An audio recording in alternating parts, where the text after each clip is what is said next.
കാസർഗോഡ് ദേശീയപാതയിൽ വീണ്ടും വിള്ളൽ എന്ന വാർത്ത വരുന്നു. പിലിക്കോട് കാർഷിക ഗവേഷണ കേന്ദ്രത്തിന് സമീപം നിർമ്മാണത്തിലുള്ള ദേശീയപാതയിലാണ് 1/2 കിലോമീറ്റർ അധികം വിള്ളൽ വന്നത്.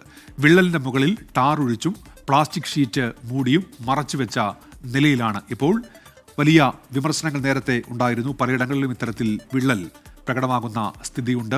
അതിൽ പുതിയ ഒരു വാർത്ത കൂടി ഇപ്പോൾ വരികയാണ്. ദേശീയപാതയുടെ നിർമ്മാണം അവിടെ നടന്നു വരുന്നതേ ഉള്ളൂ. അപ്പോഴാണ് ഈ വിള്ളൽ നാട്ടുകാരുടെ ശ്രദ്ധയിൽപ്പെട്ടത്. പക്ഷേ അത് ടാറൊഴിച്ച് മൂടിയ നിലയിലാണ് കാണുന്നതൊപ്പം പ്ലാസ്റ്റിക് ഷീറ്റ് വെച്ച് മറക്കുകയും ചെയ്തിട്ടുണ്ട്. അരുൺ പൂപ്പറമ്പ വിവരങ്ങളുമായി ഇപ്പോൾ ചേരുന്നുണ്ട്.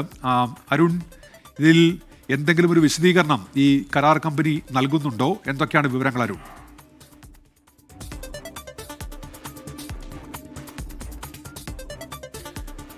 കാസർഗോഡ് പിലിക്കോടാണ് ഇപ്പോൾ ദേശീയപാതയിൽ ഈ വിള്ളൽ ശ്രദ്ധയിൽപ്പെട്ടിരിക്കുന്നത്. പിലിക്കോട് കാർഷിക ഗവേഷണ കേന്ദ്രത്തിന് സമീപമാണ് ദേശീയപാതയുടെ നിർമ്മാണം പൂർത്തിയായി വരുന്നത്. അതിലൂടെ നിലവിൽ വാഹന ഗതാഗതം അനുവദിച്ചിട്ടില്ല.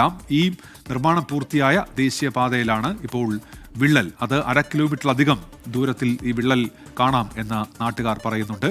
പക്ഷേ ഈ വിള്ളൽ മറച്ചുവെക്കാനുള്ള ശ്രമം കരാർ കമ്പനിയുടെ ഭാഗത്തുനിന്ന് ഇപ്പോൾ ഉണ്ടായിരിക്കുന്നു.